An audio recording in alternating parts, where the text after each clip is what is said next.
11:07 a.m. on May 5th, 1954, a second X-10 took to the air over Edwards Air Force Base. This was 19308. And 19308 was going to test out the radio control system, the telemetry system, and the radar tracking system at extended ranges. The goal of this mission was to show that the vehicle could be properly controlled at distances of over 100 miles from the ground control station.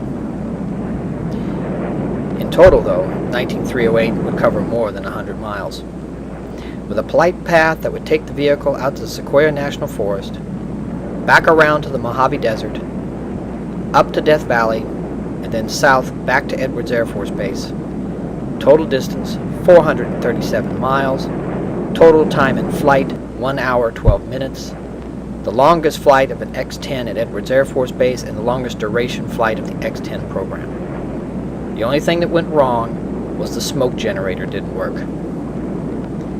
Unfortunately for 19308, this would be the last such successful flight. On its second flight, a malfunction in the auto chock system would destroy the left main gear wheel.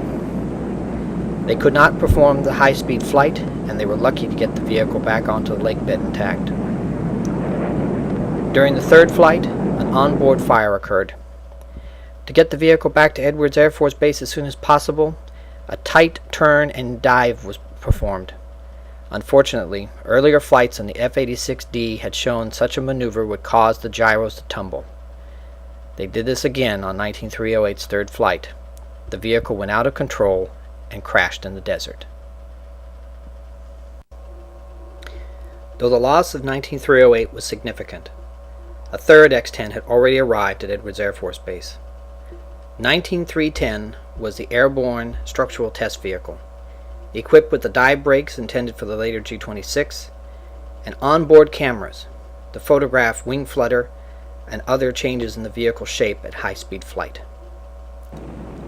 The first flight of 19310 occurred at 1:30 a.m. on 12 August 1954, and it was the start of a tremendous flight. 19310 would reach a speed of Mach 1.3 and hold it for most of the flight. It would achieve an altitude of 40,800 feet. It would operate the dive brakes and attempt a fuel transfer.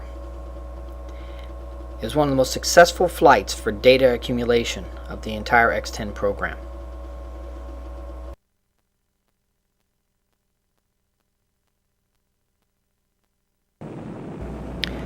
At 3:40 in the afternoon of September 3rd, 1954, X-10 number 1, 19307 took to the air again over Edwards Air Force Base. 19307 had just completed a major refit and was now going to replace 19308 in the testing of the automatic landing system that was essential for the later Navajo G-26 flights.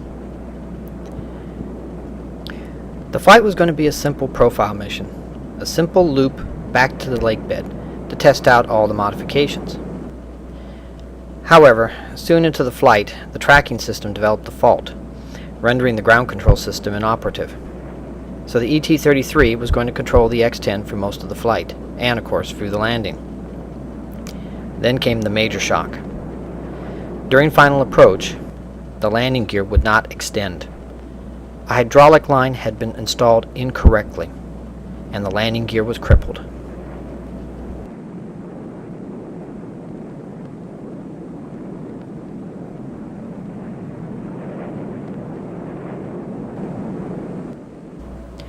(19307) was first waved off, looped around, put back on approach for the lake bed, and then set up for a belly landing. The ET-33 airborne controller deserves incredible credit for bringing 19307 down intact. With X-10 19307 safely back in the hangar, on September 28, 1954, X-10 19310 took off again from the lake bed. The beginning of another record-breaking flight.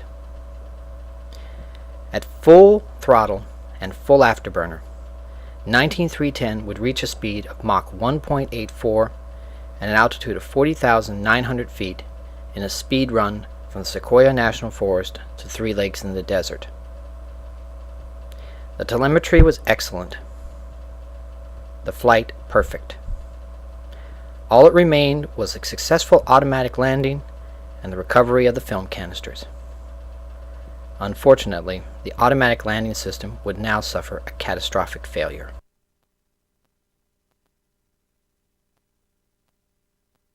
A misset altimeter on the vehicle had caused the automatic landing system to believe that flare was to occur 20 feet below the runway.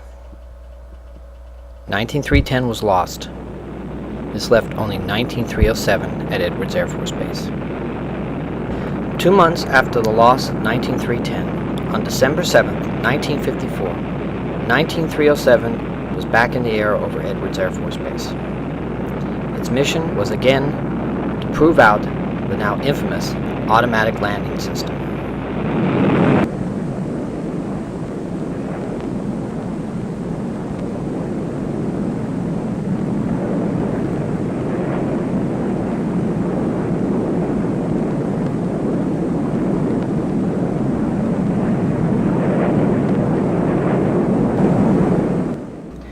The flight was going to be extremely simple. X-10 19307 would fly out, circle around, fly back. It would not break the speed of sound. It would not even raise its landing gear.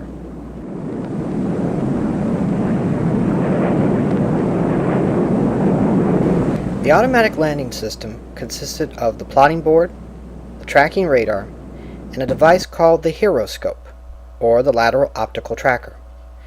This device was placed at the far end of the runway the X-10 was going to land on, and aligned with the center line of the runway. The operator would sight the incoming X-10 in the scope.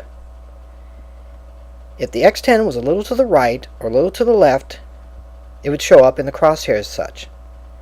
The operator would then adjust the scope to put the crosshairs right on the X-10.